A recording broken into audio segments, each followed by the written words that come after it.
আমার এই উৎসবে বামে বসাবো বসাবো প্রেম রূপরাই কিশোরী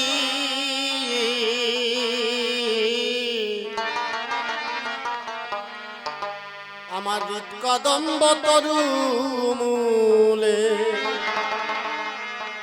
দাঁড়াও শ্রীহরি হৃৎকদম্ব তরু মূলে দাঁড়াও শ্রীহরি আমার হৃৎকদম্ব তরু মূলে দাঁড়াও শ্রীহরি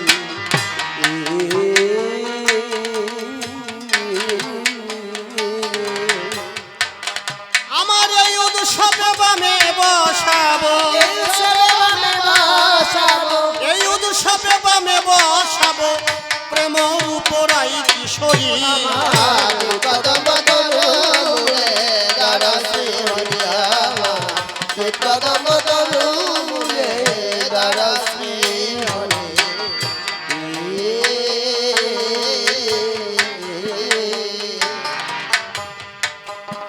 ভক্তি জ্যোতি সাজিয়ে বৃন্দে অনুরাগ তুলসী শ্রদ্ধা চন্দন দিব ওই পদে পদে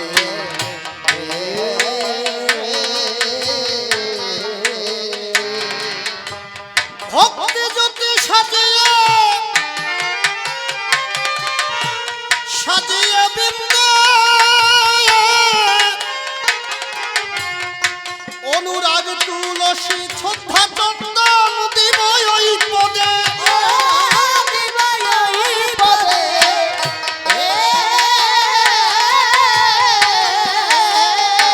আমার মনের সাথে দেখব আমার মনের সাথে দেখব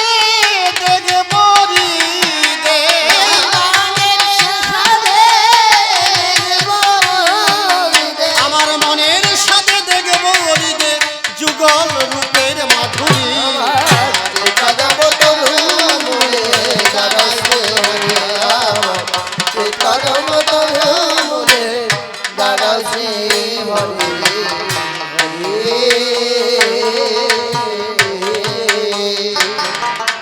অষ্ট সার্থিক অষ্ট সখী জয় হায় রে ভাবের সামর ডোলাইয়ে বাতাস দিয়ে গায়ে ও বাতাই দিয়ে যায়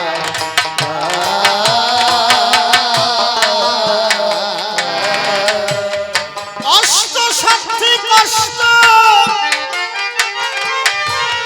সখী জয়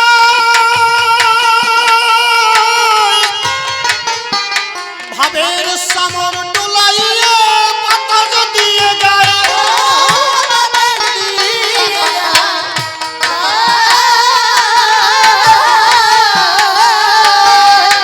ওরে কেহ বিনা সুতের মালা গেথে বিনা সুতে মালা কেহ বিনা সুতের মালা গেথে তোমায় সাজাবে যতন করি হৃৎকদম্ব তরু মূলে দাঁড়াও শ্রীহরি আমার হৃৎকদম্ব তরু মূলে দাঁড়াও শ্রীহরি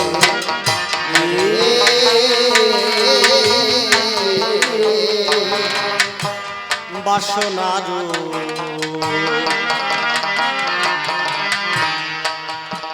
সাজিয়ে বড়াই আর সুগল মিলন দেখব বলে আনন্দের সীমা নাই আনন্দের সীমানায়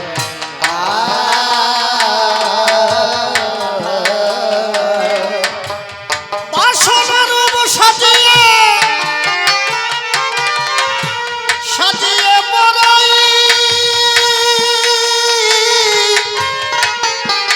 যুগল মিলন দেখব বলে আনন্দের সীমা নাই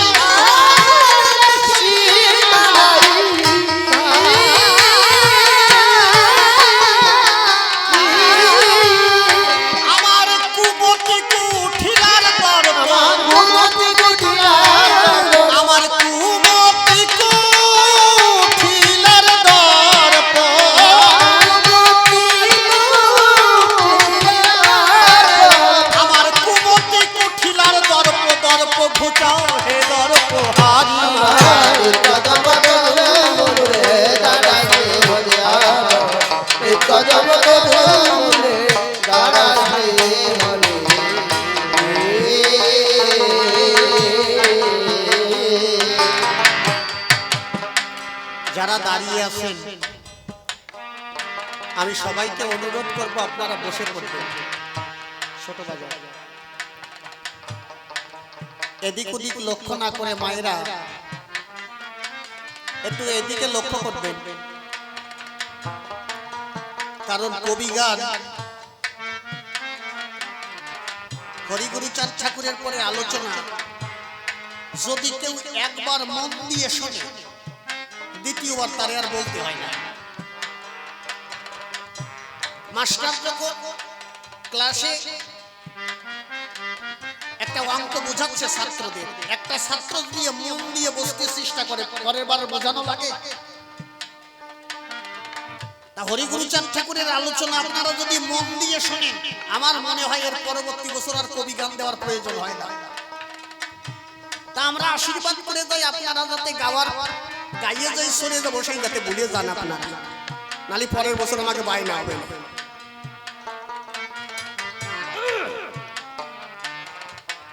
যদি আপনারা মন দিয়ে শোনেন, পরবর্তী বছর আমাদের আর আনতে হবে। এর কারণ কি জানেন? আমার বাবা, আমি গণপতি সরকার হয়ে বলছি, কতবার বোঝানোর পরেও আমার বাবা উল্টো বুঝে বসে আছে। মানে আমার বড়দির যেখানে বিয়ে হয়েছে, আমার বড়দির বড় ছেলে, ওকে বিয়ে দেওয়া হয়েছে। এখন আমাদের যে মা বৌমা, তা ওই সাত দেবে, সাত চেনো তো? সাত চেনো না? এ জায়গা দেয় না সাত? 7 মাস হলে সাত দেয় নাকি? কিন্তু সাত যে কেন দেয় এটা আমরা জানি না। আমরা সাত যে কেন দিই এটা আমরা জানি না, পূর্বপুরুষ দিয়ে আসছে তাই আমরা দিই। আর যে খাইতে যায় সেও জানে না আমি সাত খাচ্ছি কেন। তা আমি আমার বাবারে বললাম, বাবা তোমার যে নাতি বউ সাত দিতে হবে, তা আমি জীবনে তো ওর ভিতরে যাই নাই, সাদে কি দিলি খুশি হয় তোমার নাতি বউ, এ তো আমি জানি না, তাহলে আমারে বলো সাদে কি দেব। আমার বাবা বলছে, এখন টাকা পয়সা নাই, এখন সাত দিয়ে কাজ নেই, এখন টিন দিকে যা।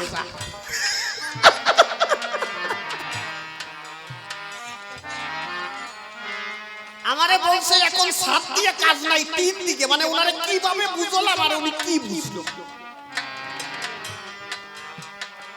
তা কবি গানটা ঠিক কেমন, এত ভাবে মানুষকে বোঝাতে চেষ্টা করি, কিন্তু মানুষ উল্টো বুঝে বলতে থাকে। হরিচাঁদ ঠাকুরের একটা আজ্ঞা যদি কেউ মানে, সদা সত্য কথা বলে, একটা বতুয়া দেখান, এই যে একটা বাক্য মানে দেখান,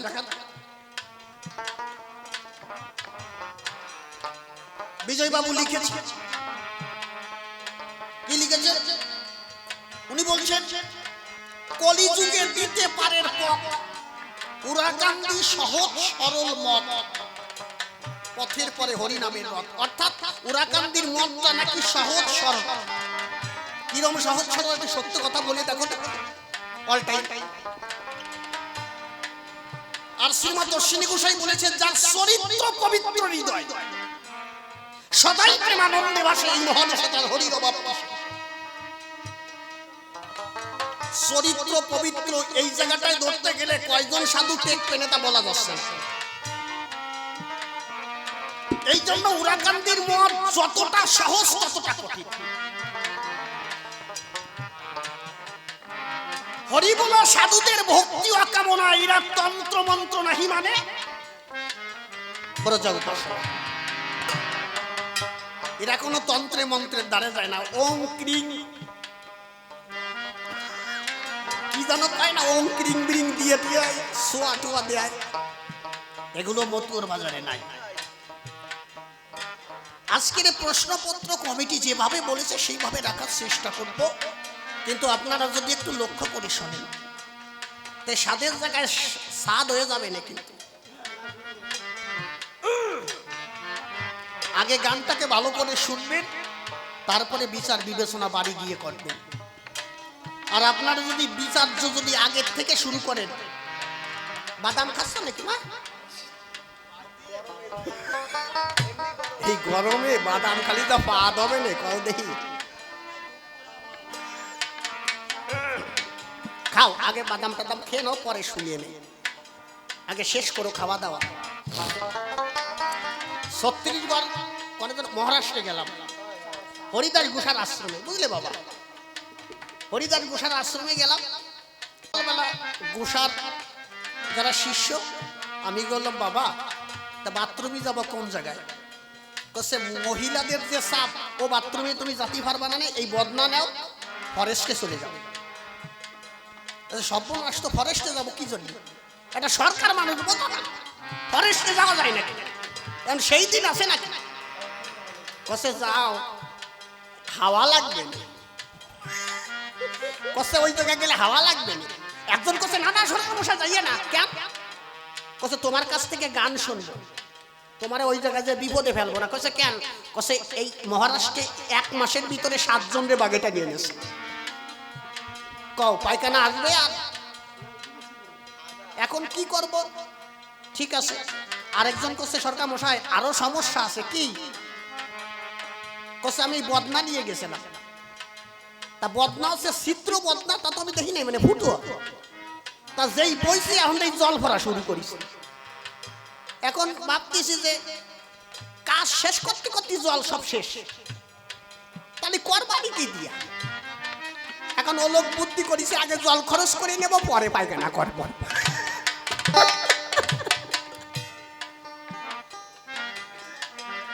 তা আগে যারা বাদাম খাবা খেয়ে নেও, পরে গান শুনবা। কি বাবা, সত্যি কথা। ঘরে বাইরে আমরা মন্দির দিয়ে ভরিয়ে ফেলাইছি, কিন্তু মতুয়া ধর্মের ভিতরে মন্দির কোথায় করতে বলেছে? অশ্বিনী গোসাই বললেন আমার হৃদ কদম্ব তরুমূলে দাঁড়াও শ্রীহরি। কোথায় করতে বলছে মন্দির? ঘরে ঘরে হরি মন্দির প্রতিষ্ঠা করো। এখন কি ঘরের ভিতর করতে বলছে, না এই যে মাঠে আপনারা করেছেন এই জায়গা করতে বলছে? মন্দির বাবা যেখানেই করো না কেন, কোন ভক্তের যদি একবার হৃদয়খানা মন্দির হয়ে যায়, তার বাহ্যিক জগতের আর মন্দিরের প্রয়োজন হয় না, তখন সে সদা সর্বদা হরি নামে রতে থাকে। হরি বল, হরি বল, হরি বল।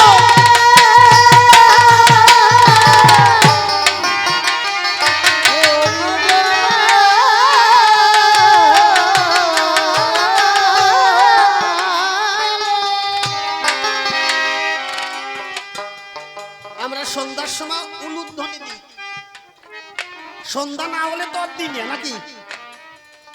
সন্ধ্যা যখন হবে পাজাল প্রদীপ ধরিয়ে ঠাকুরের সামনে গিয়ে হাত জোর করে, কেউ কাশি বাজিয়ে, কেউ হাত জোর করে উলুধ্বনি দেয়। মানে একটা টাইম বাধা থাকে যে সন্ধ্যার সময় দিতে হবে। কিন্তু যার হৃদয়খানা একবার হরি মন্দিরে তৈরি করেছে, হৃদয়ে যখন শ্রী হরিকে বসিয়েছে, একটা গান আছে পড়ে দেখবেন, করেছি মহাযজ্ঞের আয়োজন লয়ে যজ্ঞেশ্বরী এসে হরি ক্ষীরোদ সাই নিরোধ বরণ। এই গানটির ভিতরে লিখেছে কি? উনি লিখেছেন জ্বালিয়ে বিচ্ছেদ হুতাশন, এই দেহ হচ্ছে কাষ্ঠ সম্মিলন। যজ্ঞ করতে গেলে কাষ্ঠের প্রয়োজন না, আগুনের প্রয়োজন। তা উনি বললেন হ্যাঁ, আগুন হচ্ছে জ্বালিয়ে বিচ্ছেদ হুতাশন, অর্থাৎ প্রত্যেকটা মানুষের দেহে যে বিচ্ছেদ আছে। কারণ অশ্বিনী গোসাই বলেছেন রুদ্র আগুন সইতে পারি, ব্রহ্ম আগুন তুচ্ছ করি, কিন্তু বিচ্ছেদ আগুন সইতে নারি। প্রত্যেকটা ভক্তের হৃদয়ে এই বিচ্ছেদ আগুন আছে। অশ্বিনী গোসাই বললেন সেই বিচ্ছেদ আগুন জ্বালাতে হবে। আর কাষ্ঠ, এই দেহটাকে করেছে কাষ্ঠ। জ্বালিয়ে বিচ্ছেদ হুতাশন, এই দেহ কাষ্ঠ সম্মিলন। আমার হৃদয় ঘটে চিত্ত মানে মন, চিত্ত পাটে দিয়েছি আসন। একবার যাকে শ্রীহরি, যার হৃদয় ঘটে একবার স্থাপিত হয়েছে, এই জন্য অশ্বিনী গোসাই একটা গানে বলেছে তার কোনো সকাল সন্ধ্যা থাকে না। আমার পূর্বাহ্ন কি সায়ন্ন সব ঘুচে হলো মধ্যাহ্ন, শ্রীগুরুর কৃপা ধন্য তখন সন্ধ্যাকে বন্ধা করেছি। যদি কেউ গুরুমন্ত্র বীজ নিয়ে, যদি গুরুর আজ্ঞা অনুসারে যদি হরিকে ডাকতে পারে, ডাকতে ডাকতে ডাকতে নাম করতে করতে যখন মানুষ অজপার ঘরে যায়, তখন সত্যি হরির জীবন মিলন, ভক্তের হৃদয়ে দেশে দেখা যায়।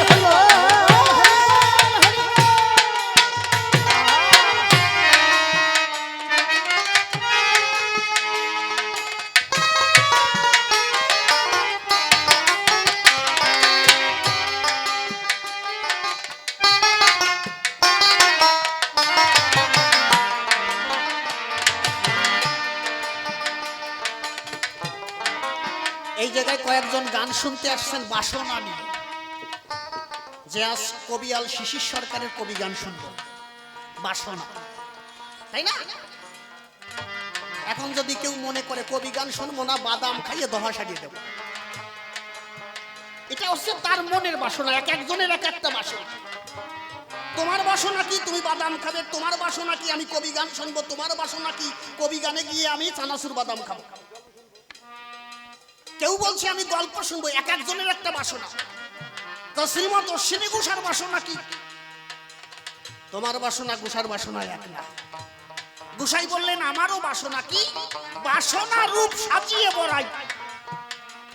বড়াই বুড়ি মানে বৃন্দাবনে যে বড়াই বুড়ি ছিল, এই বড়াই বুড়ির একটা বাসনা ছিল। কি বাসনা? বড়াই বুড়ি চিন্তা করে আমার বাসনা অন্তরে মনে আছে, ভাবো আমি রাধা রানীকে দুইজনকে ডেকে এক জায়গায় করে দূর থেকে এই যুগল মিলন দর্শন করব। এইটা হচ্ছে বড়াই বুড়ির বাসনা।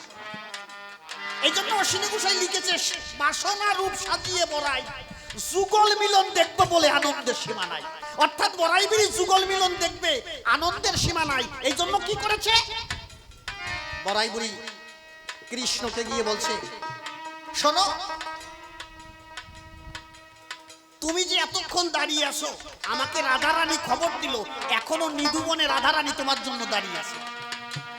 মানে মিথ্যে কথা, কিন্তু উদ্দেশ্য কি? ওই দুইজনকে এক জায়গায় করে। কৃষ্ণকে যখন বলল রাধারানী দাঁড়িয়ে আছে নিধুবনে, কৃষ্ণ দৌড়ে রাধারানীর কাছে যায়। এদিকে ওই বড়াই বুড়ি দৌড়ে গিয়ে আবার রাধারানী কয়, এ তোর জন্য কৃষ্ণ এখনো বসে রয়েছে, আমারে খবর দিল এখনো তুই যাস নাই, তাড়াতাড়ি যা, নিধুবনে দাঁড়িয়ে আছে ভগবান শ্রীকৃষ্ণ। রাধারানী যখন গোবিন্দের কথা শুনতে পেল, ওই রাধারানী দৌড়ে নিধুবনে গেল। যখন দুইজনকে দুইজন দেখতে পেল, দৌড়ে গিয়ে রাধা কৃষ্ণ দুইজন এক জায়গায় দাঁড়ালো। যখনই এক জায়গায় দাঁড়ালো, দূর থেকে বড়াই বুড়ি ওই যুগল মিলন দর্শন করলো। এইটা হচ্ছে বড়াই বুড়ির বাসনা। তা অশ্বিনী গোসাই বললেন আমারও বাসনা তাই। কিন্তু রাধারানীর বড়াই বুড়ির যে বাসনা, এই বাসনায় জল ঢালার জন্য তৈরি আছে কে?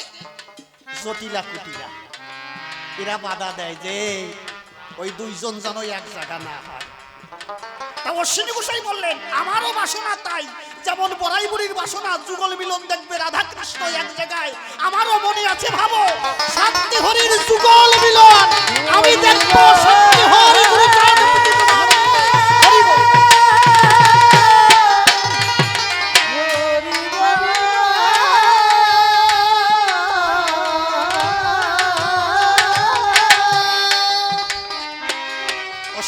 তাই বললেন, যেমন বাসনা রূপ সাজিয়ে বড়াই, যুগল মিলন দেখবে বলে আনন্দের সীমা নাই।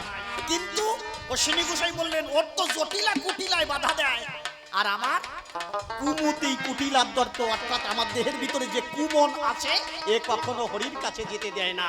এই কুমন হচ্ছে জটিলা, কুমতি কুটিলার দর্প তুমি ঘুচাও হে দর্প হরি, হৃদ কদম্ব তরুমূলে দাঁড়াও শ্রী। এই জন্য শ্রীমৎ অশ্বিনী গোসাই গাইলেন বাসনা রূপ সাজিয়ে বড়াই, হায় রে যুগল মিলন দেখব বলে আনন্দের সীমা নাই। আনন্দের সীমা নাই।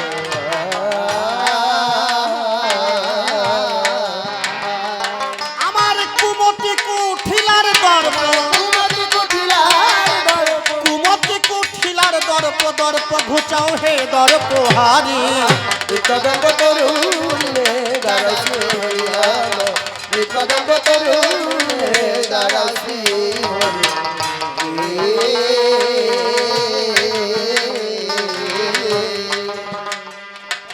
হরি নামের বাসি করে তেলয়ে, আমার দেহ গোকুল করো আকুল বাসি বাজায়ে।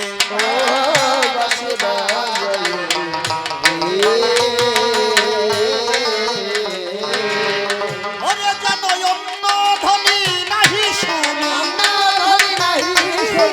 যেন অন্য ধ্বনি নাহি শুনি,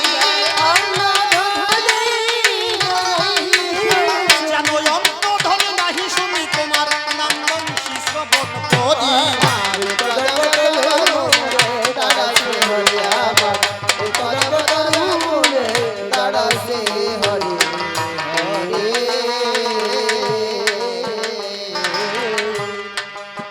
প্রেমনুগা মহানন্দ কর, আমার শান্তি হরির যুগল মিলন দেখবি কে আয়।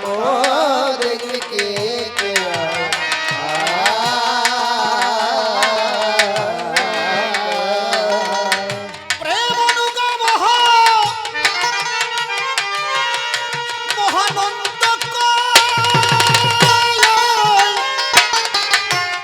আমার শান্তি হরির যুগল মিলন দেখবি কে আয়।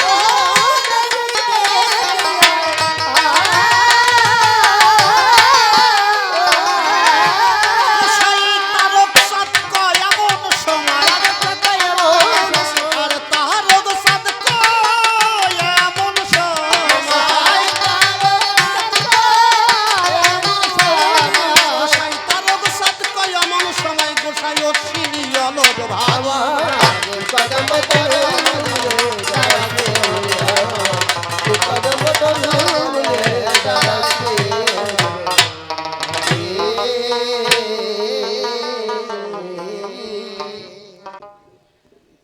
জয় জয় জগবন্ধু, তুমি তো দীনজনার বন্ধু, মোর পার করিতে কাব্য সিন্ধু হাল ধরো নিজের হাতে। আমি তোমার অজ্ঞ ছেলে অভাজন বলে মরে দিও না ফেলে, রেখো তোমার শরণ তলে তোমারই করুণাতে। প্রভু তোমার কৃপা হলে দেখি পাথর ভাসে সাগর জলে, বোবালো কেউ কথা বলে দেখি পঙ্গু লঙ্ঘায় গিরি। প্রভু তোমার শক্তি বলে এই জীব শক্তি পাই এই ভূমণ্ডলে, সর্বত্রই তোমার খেলা চলে দেখি বিশ্ব জগৎ ভরি। তাই কোথায় মোর বিশ্বপতি, নাশ করো মোর দুর্মতি, ফুটাইয়ে কাব্যগীতি যুগাও মুখের বলি। প্রভু তুমি আর থেকো না দূরে, এসো আমার হৃদয় পুরে, ভাষাও তোমার গানের সুরে, তাইতে পুনঃ পুনঃ ওই চরণ তলে দিলাম অঞ্জলি। নমামি মা কুণ্ডলিনী স্বর্গা হতে বহুদামি সর্ব অগ্রে গণনায় প্রধানা, প্রথম নেমে ধরার কক্ষে আমার ঠাই পেলেম তোমাদের বক্ষে, জীবন অন্তে হবে কিন্তু আমার শেষ বিছানা। তারপরে মাতা পিতা যুগলে বসাই হৃদ কোমলে, ভক্তি অর্ঘ্য পদে করি দান। কবি শিশির সরকারের সুশিক্ষার ফলে গাহি কাব্যগীতি এই মহিতলে, সে আমার গুরু জ্ঞানে নমামি মোহন। নামটি আমার গণপতি সরকার, এ নামের আর নাই দরকার, কাল্পনিক নাম একটা করিব ধারণ। কবি গান করতে গেলে আমি বলি সভাস্থলে একটা নামের পরে করতে হয় অবতরণ। তাই আমি গণপতি সরকার নামটি সারি, আমি হরিহর সরকার নামটি ধরি। দাঁড়াইলাম আসরের বরাবরই, আপনারা শুনলেন সর্বজন। আমার বিপক্ষে থাকবেন যিনি, আমারই ভাই মনোহর সরকার হবেন তিনি। এই দুই ভাই তো হবে আমাদের এক পালা কবি গান। আমি চরণ ধরে করিব না, কেউ কথাবার্তা বলবেন না, কারণ প্রশ্নপত্র না শুনলে পরে জবাব শুনে আনন্দ পাবেন না আসরে। এই জন্য প্রশ্নপত্রের শোনার আছে বিশেষ প্রয়োজন। আমি এক এক করে প্রশ্নগুলি আপনাদের কাছে দিব তুলি, আপনারা যারা শ্রোতা মণ্ডলী বসে বসে করিবেন আকর্ষণ। কি বলবো আপনাদিকের ধারে ভূমিকায় যাওয়ার আগে আমি বলি আপনাদের পুরো ভাগে মিথ্যা কথা নয়। যদি টুকটাক করে দুই একটা কথা বলা হয়, তার পক্ষে কবিগান বোঝা কখনো সম্ভব নয়। একদম শান্ত প্রকৃতিকে না থাকলে কখনো কবিগান বোঝা সম্ভব নয়। কবিগান গাইতে গেলে যে জ্ঞানের প্রয়োজন মেলে, এর বিন্দু মাত্র কিন্তু আমার ভিতরে নাই। কি বলবো আপনাদিকে ধারে বসে শোনেন নারী নরে, কবিয়াল জগতে যারা কবিগান কবিয়াল যারা হয়, এরা প্রকৃত সাধারণ মানুষ নয়। আমি করি বর্ণনা, এদের কিছু আধ্যাত্ম শক্তি না থাকলে কবিয়াল কখনো হতে পারে না। কিন্তু একজন কবিয়াল হতে গেলে যে জ্ঞানের প্রয়োজন বলে আমার কাছে কিন্তু বিন্দু মাত্র নাই। গুরুর আশীর্বাদে দাঁড়িয়ে কবি গান গাই, যা কিছু দিয়েছে আমি গুরুর কাছ থেকেই পাই। ভুল ত্রুটি হলে পরে ক্ষমা ভিক্ষা চাই, কেননা আসরে দাঁড়ালে পরে ঘন্টার পর ঘন্টা কথা করলে দুটো একটা কথা যে ভুল হবে না এরকম বলা যায় না, তাই না বাবা? ভুল হতে পারে। যেমন লিখতে লিখতে কোনো কবি লিখতে লিখতে এক সময় সে বুঝতে পারে যে আমার এই লেখনীটা ভুল হয়েছে, কিন্তু যখন লিখেছে তখন সে বোঝে নাই। যদি বলেন শ্রীমৎ অশ্বিনী ঘোষাই এক জায়গায় লিখতে গিয়ে নিজেই বললেন আমি ভুল করেছি, অশ্বিনী ঘোষার মতো মানুষ লিখতে গিয়ে উনি বললেন আমি ভুল করেছি। ভুল কোথায়? হরিচাঁদ ঠাকুরের রূপ যখন বর্ণনা করতে গেল শ্রীমৎ অশ্বিনী ঘোষাই, উনি ভাবলেন ঠাকুরের রূপ বর্ণনা না করলে আমার হৃদয়ে শান্তি পাচ্ছি না রে ভাই। এই জন্য রূপ বর্ণনা করতে গিয়ে শ্রীমৎ অশ্বিনী ঘোষাই লিখলেন, কি লিখলেন? হরি তোমারই তুলনা তুমি। আছে না, কোন গুণে কার সঙ্গে তুলনা করিব আমি? আমি তোমার সঙ্গে তুলনা করার মতো কোন বস্তু পৃথিবীতে আজ পর্যন্ত দেখি নাই। অশ্বিনী ঘোষাই বললেন কোন গুণে কার সঙ্গে, কিরকম গুণ এমন লোকের ভিতরে আছে বা কোন ব্যক্তির ভিতরে প্রকাশ পায় আমি জীবনে দেখি নাই। কোন গুণে কার সঙ্গে তুলনা করিব আমি? একমাত্র তোমার তুলনা তুমি। কি বলবো আপনাদিকের ধারে উনি প্রকাশ করলেন, পৃথিবীর সর্বশ্রেষ্ঠ বস্তু দিয়ে বুঝালেন কি? আমি সোনা সুনি মণি পরশ পাথরও জানি, আমি দেখেছি, কিন্তু তব রূপসনে কিসে বলবো? তুমি গুণময় অন্তকে বাপায় অনন্তময় অন্তর্যামী। উনি বললেন ইন্দ্র চন্দ্র সূর্য তুমি হচ্ছ সবার পূজ্য, তোমারও লাগিয়া সব করি ত্যায্য। কে সব ত্যাগ করে দিল? দেব মৃত্যুঞ্জয় হয়ে নিরাশ্রয় তোমারই আশায় বেড়াই ভূমি, হরি তোমারই তুলনা তুমি। অনাদির আদি তুমি গুণনিধি, বেদ বেদাঙ্গ বিধাতার বিধি, তুমি গুণাকর গুণেরও সাগর স্থাবর জঙ্গম ভূমি, হরি তোমারই তুলনা তুমি। উনি লিখলেন লক্ষ্মী দাসী জাত ভান্ডারী কুবের, অনন্ত গুণময় শিরোমণি শিবের, বিপদ ভঞ্জন শ্রীমধুসূদন, জগত রঞ্জন জগৎ স্বামী। যখন রূপ বর্ণনা করতে গেলেন তখন মনে পড়লেন শ্রীমৎ তারক ঘোষার কথা, যে ঠাকুরের রূপ বর্ণনা করব, লীলা মাধুর্য বর্ণনা করব কি করে? শ্রীমৎ তারক ঘোষাই লিখলেন হরিচাঁদ চরিত্র সুধা হচ্ছে প্রেমের একটা ভান্ডার, এর আদিও নাই এর অন্ত নাই, তাই হইছে কলিতে প্রসাদ। যার আদি অন্ত নাই তার বর্ণনা করে শেষ করা যায়? এই জন্য পরবর্তী গানে শ্রীমৎ অশ্বিনী ঘোষাই লিখলেন তার রূপের কথা গুণের কথা বলা ভুল। শ্রীমৎ অশ্বিনী ঘোষাই বললেন এটা আমার ভুল, তার গুণের কথা বলবো কোথা? চাঁদ সূর্য নয় সমাতুল, ও সে অবতীর্ণ রূপ রাশি রূপসাগরে নাহি কোল, তার রূপের কথা গুণের কথা বলা ভুল। তাহলে কথা বলতে গেলে যদি ভুল ত্রুটি হয় আপনারা কিন্তু ক্ষমা সুন্দর দৃষ্টিতে দেখবেন। বোঝা যাচ্ছে আমার কথা? খালি আমাদের ভুল হয় নাকি, সরকারি অফিসেও বর্তমান ভুল হচ্ছে। যারা একেবারে ইন্টারভিউ দিয়ে একেবারে লেখাপড়া করে পাশ করে একেবারে চাকরিতে যারা বসে, চাকরিতে তো আমাদের মতো লোক যাইয়ে বসতে পারে না। আগে ভালো করে পড়ালেখা করতে হবে, বিএ পাস করতে হবে, গ্রাজুয়েশন কমপ্লিট করতে হবে, এরপরে তুমি ভাইবা দিতে যাবা, চাকরির পরীক্ষা দেবা। যদি পাস করো মানে যদি ওই চেয়ারে বসার যোগ্যতা হয় তাহলে তোমার বসাবো। সত্যি কথা কিনা? সেই যোগ্যতা সম্পূর্ণ যখন চেয়ারে বসে, সেই চেয়ারে বসেও ভুল করে। যদি বলেন কেমন?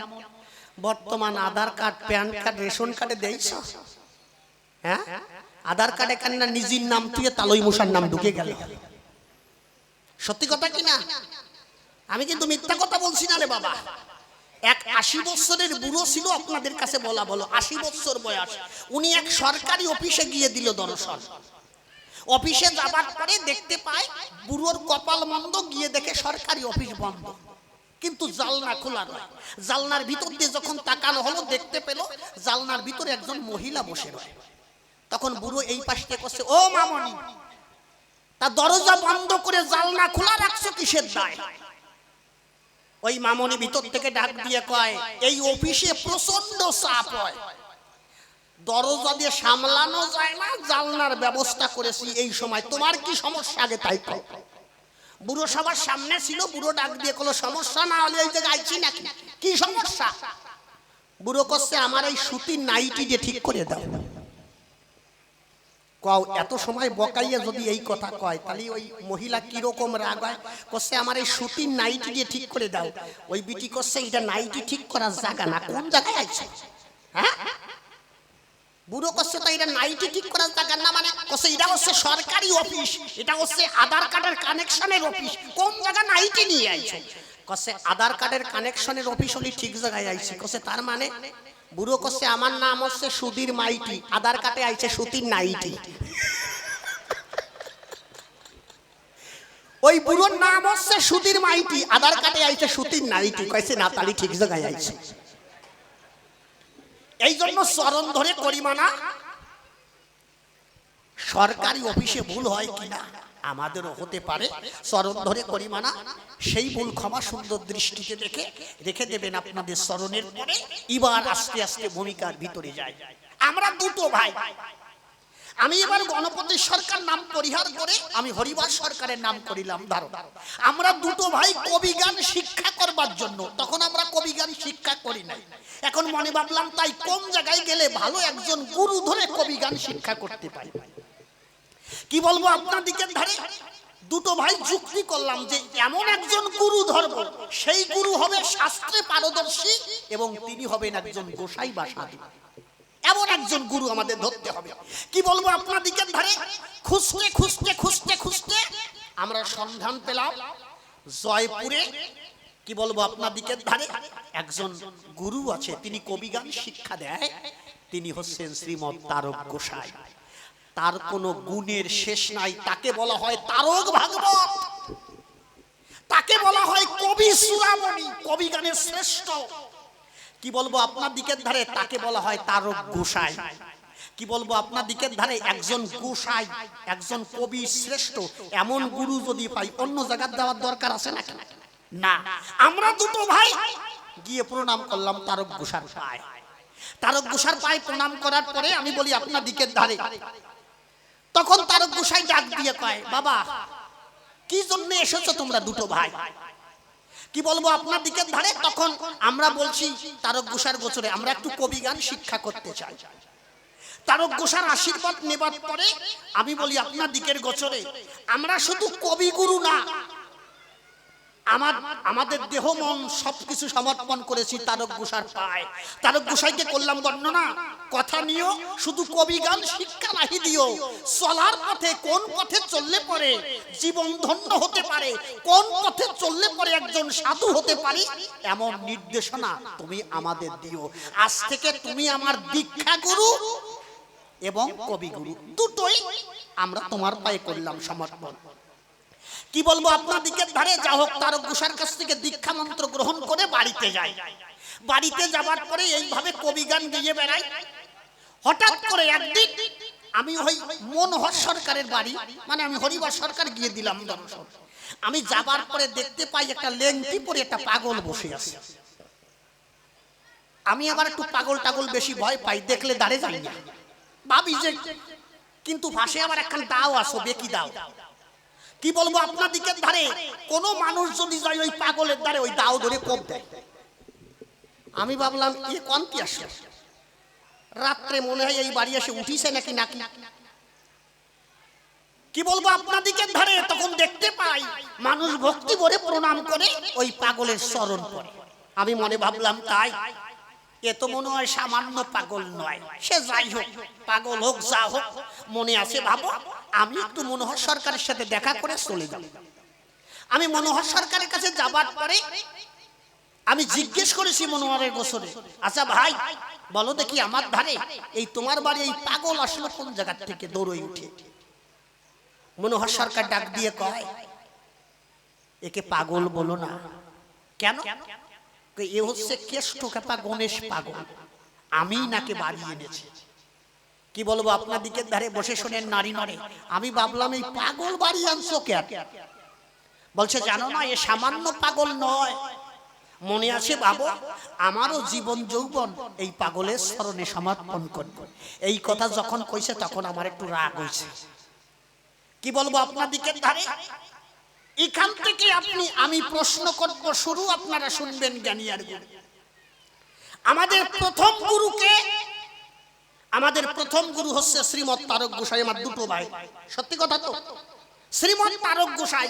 আর শ্রীমৎ তারক গোসার মতো গুরু যার সহায় থাকে, তার অন্য কিছুর প্রয়োজন আছে নাকি বাবা? আছে নাকি? তাই কও। শ্রীমৎ তারক গোসার মতো গুরু যার সহায় থাকে, তার কিন্তু অন্য কাউকে বাড়ি আনার কোনো প্রয়োজন হয় না। যদি বাড়ি আনা প্রয়োজন হয়, তাহলে অন্য গুরুকে অপমান করা হয়। কারণ কি এমন তারক গোসাই দিতে পারে নাই তোমারে, সেই জিনিসটুকু দেবে গণেশ পাগল তোমারে। বলতে পারো? আমি সত্য করে একটু বোঝাতে চাই। যেমন আপনাদের এই চান্দা এলাকায় একজন এমএলএ আছে, আপনার যদি কোনো সমস্যা হয়, অসুবিধা হয়, এই এমএলএর কাছে যাবেন। সত্যি কথা তো, আপনার এলাকার যে এমএলএ, তারে আনার পরে আপনার সমস্যা সমাধান করবে। আচ্ছা, আপনি যদি আপনার এলাকার এমএলএ না আনে, যদি অন্য এলাকার এমএলএ আনেন, তাহলে নিজের এলাকার এমএলএ রাগ হবে না? সত্যি কথা কিনা? তাই রাগ হবে তো। আমি করি বর্ণনা, নিজের এলাকার এমএলএ রেখে অন্য এলাকার এমএলএ যেমন আনা যায় না, এই জন্য একবার জীবন যৌবন কোন গুরুর পায়ে সমর্পণ করলে অন্য কোন গুরুকে বাড়ি আনার দরকার হয় না। এই জন্য তোমার কাছে আমার প্রথম প্রশ্ন ভাই, আমি তোমার কাছে জানতে চাই, তারক গোসার মতো গুরু জগৎ সংসারে নাই। শ্রীমৎ তারক গোসাই যে কতটা গুরুত্ব, এর প্রমাণ দিয়েছে শ্রীমৎ অশ্বিনী গোসাই। একটা গানে লিখেছে, কি লিখেছে? শ্রীমৎ অশ্বিনী গোসাই লিখেছে, যার নাম নিলে হয় সমম দমন, নামটি তাহার তারক ব্রহ্ম রসের ছোড়া। অর্থাৎ তারক গোসার শুধু নাম স্মরণ করলে তার সমম দমন দূরে যায়। এমন গুরুদেব থাকতে ঘরে, আমি জানতে চাই তোমার গোচরে পুনরায় আবার গণেশ পাগলকে আনলে কেন ঘরে? এইটাই আমি তোমার কাছে জানতে চাই। বাবা বুঝতে পারছেন আপনারা? তারক গোসার মতো গুরু সংসারে থাকতে আমি জানতে চাই তোমার গোচরে তারক গোসাই কি এমন দিতে পারে নাই, যেটা দিতে গণেশ পাগলকে ধরে এনেছো ঘরে? এইটাই আমি তোমার কাছে জানতে চাই। আপনারা বুঝতে পারছেন না? একদম পরিষ্কার কথা, কোনো ঝামেলা নাই। কারণ কি ঝামেলা কথা আজকে কব না, পরিষ্কার পরিষ্কার কথা বলবো। আর মারা যদি বোঝে তাহলে তো আমার কোনো সমস্যা নাই। মা বুঝিস? হ্যাঁ, আপনারা যদি বোঝেন তাহলে আর কোনো সমস্যা নাই। কারণ বর্তমান মাতৃশক্তির যে একটা জোর, এই জোর অন্য কোনো জায়গায় নাই। যদি স্বামীও মানে স্টেট ব্যাংকের ম্যানেজার হয় বা পুলিশ দারোগা হয়, বাড়ি আসলে পয়সাগুলো দিয়েছি তো ভর্তি হয়, কোনো ওই জায়গায় জোর খাটবে না। কি সত্যি কথা না বাবা? ওই জায়গায় কোনো, কারণ মা যদি সন্তুষ্ট থাকে, মা লক্ষ্মী যদি সন্তুষ্ট থাকে, তাহলে সংসার সন্তুষ্ট। আর মা লক্ষ্মী যদি সন্তুষ্ট না থাকে, আগেরকার দিনের কথা বাদ দাও, আগেরকার দিনের মায়েরা চুপচাপ করে থাকতো, কিছু বলতো না। আর এখন সেই যুগ এখন আর নাই। সত্যি কথা না? এখন আগে ছিল রাজ রাজার যুগ, রাজারা এক জায়গায় রাজত্ব করতো, এক জায়গায় রাজা হতো। এখন আর ওই রকম সিস্টেম নাই। তাই এক দেশের এক রাজা পেয়েছে অনেক মজা, রাজাকে ডাক দিয়ে কয়, শোনো রাজা, তুমি তো জানো না এই বর্তমান সময়ে রাজ্যের ভিতরে কোনো পুরুষের হাতে সংসার নাই। রাজা কয়, কয় কি পুরুষের হাতে সংসার নাই? মানে পুরুষ তো রোজগার করে সংসারে আনে ঘরে, তাহলে পুরুষের হাতে নাই কেন? আচ্ছা তুমি টেস্ট করে দেখো, সব নারীর হাতে সংসার চলে গেছে।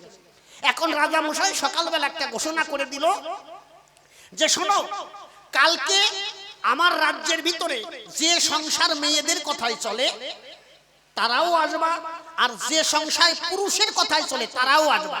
কিন্তু আলাদা আলাদা জিনিস দেব। যে সংসার মেয়েদের কথাই চলে তাদের জন্য একটা আপেল রেখেছি, আর যে সংসার ছেলেদের কথাই চলে অর্থাৎ পুরুষের কথাই চলে তাদের জন্য একটা ঘোড়া। এক পাশে ঘোড়া বাঁধিছে, আরেক পাশে আপেলের গাদি দিয়েছে। এখন সকালবেলাতে প্রজারা আসতেছে, কিন্তু কেউ আর ঘোড়া নেয় না, সবাই আপেল নিয়ে বাড়ি যাচ্ছে। রাজা মশাই দেখে কি আপেল শেষ হয়ে যাচ্ছে, কিন্তু একটা ঘোড়া কেউ নেয় না।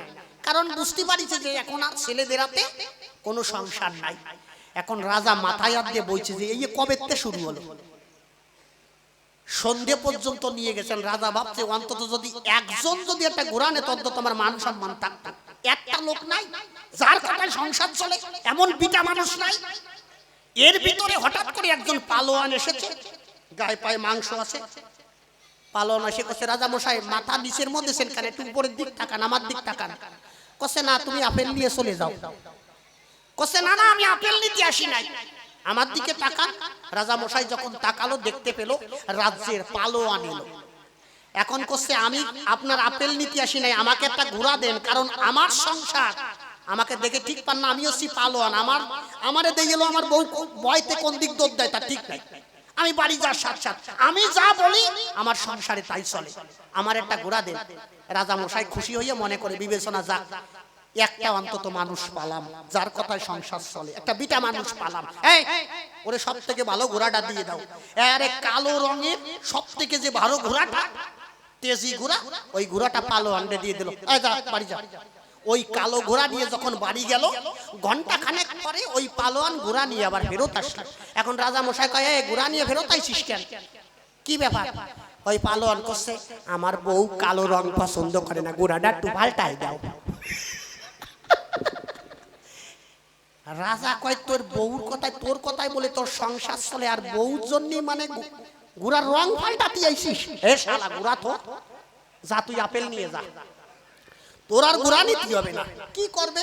ওই পালোয়ান মাথা নিচু করে একটা আপেল নিয়ে চলে গেল। এখন রাজা মশাই ভাবতেছে একটা লোক পাইছিলাম তাও গেল। এখন রাজা মশাই ঘরে যাইয়া চুপ করে বসে আছে। এর ভিতরে মন্ত্রী রাত 8টা নাগাদ এসেছে। মন্ত্রী এসে ডাক দিয়ে কয়, রাজা মশাই আপনি যা ভুল করেছেন এই ভুলের আর মাসুল দেওয়ার কায়দা নাই। কি ভুল করেছি? বলছি আপনি এই আপেলের জায়গায় যদি 5 কেজি করে চাল রাখতেন, অন্তত এক একটা প্রজা এসেছিল, আপেল না নিয়ে যদি 5 কেজি চাল নিত, অন্তত একদিন খেয়ে ওরা বাঁচতে পারত। কিন্তু একটা করে আপেল দেন, এই আপেলটা নিয়ে বৌরি দেবে না, সলে দেবে না, মাইয়েরে দেবে না, বাবারে দেবে, ওই আপেল নিয়ে তো মারামারি হবে। আপনি যদি 5 কেজি চাল দিতেন, অন্তত একদিন পূজারা খেয়ে বাঁচতে পারত। আমি রাজা মশাই কয়, আমি তো চালই দেওয়ার কথা কইছিলাম, তোমার রানী শুনলো না, তোমার রানী আপেল না দিয়ে ছাড়বে না। মন্ত্রী করছে, রাজা মশাই তাহলে আপনি একটা আপেল ধরেন। রাজা রে যে আপেল ধরাইছে, রাজা বুঝতে পারিছে সর্বনাশ, তো আপেল তো আমারও ধরালো। এখন মন্ত্রী করছে, তুমি এই কথা সকালবেলা বলতে, এখন রাত্রি বলার জন্য আইছো কি জন্য? সকালবেলা রাত সবাই বলতে পারতে। মন্ত্রী করছে, আমি তো সকালবেলা আসবো, তা উনি শুনলো না, উনি এখনই পাঠাই দিল। কয় তুমি যার সময় একটা আপেল নিয়ে যাইও। এই জন্য চরণ ধরে করি মানা, মাতৃশক্তির উপরে কোনো শক্তি থাকে না। আমি প্রথম প্রশ্ন তোমাকে করলাম দান, তুমি এসে দিও তার সমাধান। তারক গোসার মতো গুরু সংসারে থাকতে আবার কেন গণেশ পাগলকে এনেছো ঘরে, এইটাই তোমার কাছে আমি জানতে চাই। এই প্রথম প্রশ্ন করলাম, তাকে আপনারা শুনলেন নারী নড়ে। এবার দ্বিতীয় প্রশ্নের করব দান। কি বলবো আপনাদিকে ধরে? সবাই মিলে গুরুচাঁদ ঠাকুরের উরাকান্দির বাজারে পাগলরা যেত, আমিও মাঝে মাঝে গুরুদেবের সঙ্গে যাই। কি বলবো আপনাদিকে ধরে? একদিন গুরুচাঁদ ঠাকুর ডাক দিয়ে ভক্তদের ডাক দিয়ে কয়, কি কয়? ভক্তদের ডাক দিয়ে করে বর্ণনা, শোনো তোমাদের তো নাই জানা, আমার অনেক দিন থেকে রয়েছে একটা বাসনা, কি আমি একটু ভক্ত পূজা করব। যখন ডাক দিয়ে কয় আমি ভক্ত পূজা করব, বলছে ভক্ত পূজা মানে ভক্তের চরণে ফুল বেলপাতা দিয়ে আমি চোখের জল দিয়ে চরণ ধোয়াবো। গুরুচাঁদ ঠাকুর যখন এই কথা কয়, তখন ওই ভক্ত যারা ছিল, গোপাল সাধু, এরপরে মহানন্দ পাগল, এরপরে গোলক, এরপরে তারক গোসাই যারা ছিল ভয়তে দৌড়ে উঠে গেল। তারক গোসাই করে বর্ণনা, ওখানে আর থাকা যায় না, কারণ যে ভগবান সে যদি আমাদের চরণে পূজা দিতে চায়, সেই পূজা কি নেওয়া যায়? এই কথা বলার সঙ্গে সঙ্গে সবাই যখন দৌড়ে উঠে যায়, কিন্তু ওখানে একমাত্র বসা রয় শ্রীমৎ অশ্বিনী গোসাই। এই জন্য দেখবেন শ্রীমৎ তারক গোসাই লিখেছে, শ্রীমৎ অশ্বিনী গোসাই যে কর্মটা করেছে এর উপরে ডিপেন্ড করে একটা গানের ভিতরে একটা কথা লিখেছে। কে? তারক গোসাই। যখন গুরুচাঁদ ঠাকুর প্রণাম করেছে অশ্বিনী গোসার পায়, দূর থেকে তখন দেখতে পেল, তারক গোসাই মনে মনে ভাবতে লাগলো, ভগবান কি গুরু চান না শ্রীমৎ অশ্বিনী গোসাই? কে ভগবান? এই জন্য লিখেছে দেখবেন, সখিরে গোপীর ভজন বিষম যজন হবে না তা, কারা করলো সাধন চাই না সেদন থাকবে ও সব পুরাণ কথা। এই গানের ভিতরে পরিষ্কার লেখা আছে, শেষ কলিতে কি লেখা আছে? সে মানুষ কোন মানুষে স্বরূপে আছে মিশে, সেই মানুষ কি তারক অশ্বিনী ঘোষার ভিতরে না গুরুচাঁদের ভিতরে? এই জন্য বলেছে সে মানুষ কোন মানুষে স্বরূপে আসে মিশে, তারক তার পায়ে না দিছে সে রূপ কোথা? তারক খুঁজে পাচ্ছে না, সেই মানুষ কি অশ্বিনীর ভিতরে না সেই মানুষ গুরুচাঁদের ভিতরে? এই জন্য বলেছে সে মানুষ কোন মানুষের স্বরূপে আছে মিশে, তারক তার পায় না দিছে সেরূপ কথা, মহানন্দ বেড়ায় সেই রূপ আশায়, স্বরূপ শক্তির হৃদয় গাথা। আমি তোমার কাছে জানতে চাই, এই অশ্বিনী গোসাইকে প্রণাম করেছে গুরুচাঁদ ঠাকুর, মিথ্যা কথা নয়। একটা ভক্তের কি গুণ থাকলে, কি সত্য বাক্য থাকলে, কি মাধুর্য প্রেম থাকলে ভগবান এসেও প্রণাম করে তার পায়? আমি তোমার কাছে এই কথাটা জানতে চাই। একটা ভক্তের ভিতরে কি কি গুণ থাকলে? আমরা জানি ভগবানের চরণে ভক্ত সব সময় প্রণাম করে, ভগবানের চরণে, কিন্তু ভগবান যদি কোনো ভক্তকে প্রণাম করে তাহলে তার গুণ থাকা দরকার না? তাহলে শ্রীমৎ অশ্বিনী গোসাই তার ভিতরে কি এমন গুণ মাহাত্ম্য ছিল, কি এমন প্রেম ছিল, শ্রীমৎ মানে গুরুচাঁদ ঠাকুর নিজে প্রণাম করলো অশ্বিনী গোসার পায়। তাহলে অশ্বিনী গোসার ভিতরে কি এমন প্রেম নিহিত ছিল আমার কাছে খুলে বলো, এইটাই আমি তোমার কাছে জানতে চাই। বোঝা গেল? এই দুইখানা প্রশ্ন করলাম, তাকে আপনারা শুনলেন নারী নরে। এবার তৃতীয় প্রশ্নের করিদান। হরিচাঁদ ঠাকুরের পুত্র গুরুচাঁদ ঠাকুর, যিনি একমাত্র শিক্ষার আধার, অর্থাৎ এই জাতিকে শিক্ষার অধিকার গুরুচাঁদ ঠাকুর দিয়েছে। এইটা সর্বশাস্ত্রে বা সব জায়গায় শোনা যায়, কিন্তু কি বলবো, আপনার দিকের ধারে বসে শোনেন নারী নরে, আমরা অনেকে জানি না যে গুরুচাঁদ ঠাকুর শিক্ষা দিয়েছে কিনা। কিন্তু গুরুচাঁদ ঠাকুর যদি শিক্ষা দেয়, আমার মনে হয় শিক্ষা না দেওয়া ভালো ছিল। আমার মনে হয়, আমি হরিবার সরকার হয়ে বলছি। কেন? দেখেন, শিক্ষার জন্য বর্তমান শিক্ষার জন্য কি হচ্ছে, এই শিক্ষার জন্য বর্তমান এই শিক্ষিত সমাজ যারা আছে, বর্তমান যেটাকে বলে বৃদ্ধাশ্রম, বৃদ্ধাশ্রমে যে মায়েরা আছে, যে বাবারা আছে, এর উপরে আছে শিক্ষিত যারা, এরা আছে শীর্ষস্থানে, কারণ এরা হচ্ছে পিতামাতাকে প্রায় বৃদ্ধাশ্রমে দেয়। এই চোর ডাকাত গুন্ড বদমাই যাই হোক না কেন, দেখবা উপরে সব শিক্ষিত মানুষ যারা, একমাত্র শিক্ষার জন্য এই জগৎটা নষ্ট হয়ে গেছে। কিন্তু আমি জানতে চাই তোমার গোচরে, গুরুচাঁদ ঠাকুর কেন এই জাতিকে শিক্ষার ব্যবস্থা করলো জগৎ সংসারে?